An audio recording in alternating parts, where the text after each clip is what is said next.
Cleveland Browns defensive tackle Malik McDowell was arrested in Florida on Monday after allegedly exposing himself near a learning center and violently attacking an officer. According to police records, deputies received a call Monday of reports of a naked man walking near a school.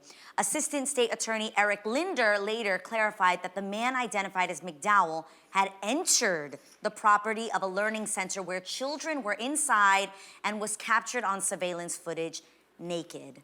According to the report, McDowell charged at a deputy on the scene at full speed with a closed fist, and a violent attack ensued. The deputy said in the report that he fought back and eventually took McDowell into custody using a taser.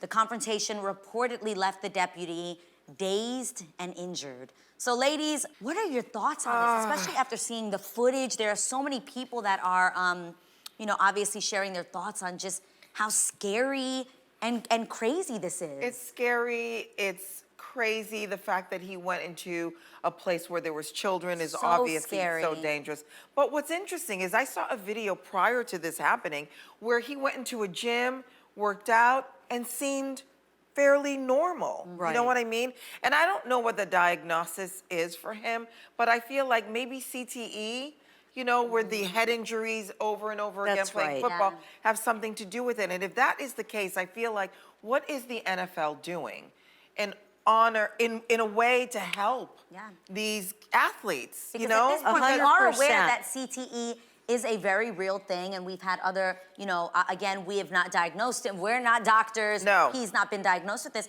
But there were a lot of comments that I saw on social media where people were like, oh my gosh, like, clearly something's wrong here.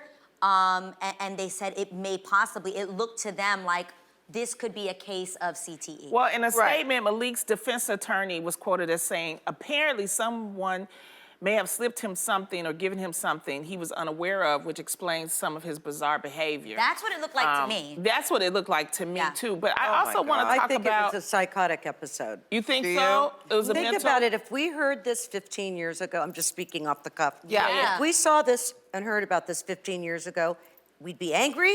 We'd say he should be arrested. Right. Yeah. And we'd be judgmental. For sure. Okay? Now we know a little bit more about mental health. Yes. And that there's not... This clearly is an episode, and he doesn't need to be arrested. He needs help.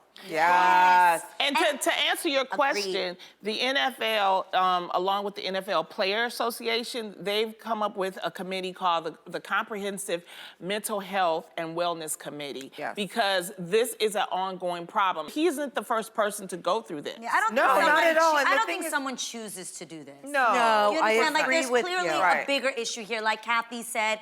Obviously, like you said, the lawyer said maybe somebody slipped him something. We've seen situations like this where somebody maybe, and again, we don't know his particular situation, but I've actually known friends that thought that they were either buying weed, which is legal, and smoking weed, and there's been PCP, LSD, things that have literally made them have psychotic breakdowns where they don't know what they're doing. They're naked in the street. We've seen stories of rappers like Houston, or who was a singer rapper, the guy Houston, who purchased weed, and he actually said that he saw the devil, so he took his own eye out. Oh my God. I don't know if you guys remember stories like this, but listen, there are times when people don't know what's in even weed. But to Our country needs to do something. We need more funding for mental health. Especially when it comes to NFL players and players that are in sports, because CTE is very serious. Boxing, I mean, all of that. 315 former NFL players have been diagnosed, and you can only be diagnosed after you pass. Right. So, but some of the symptoms are aggression, depression, substance abuse, suicidal tendencies. Real.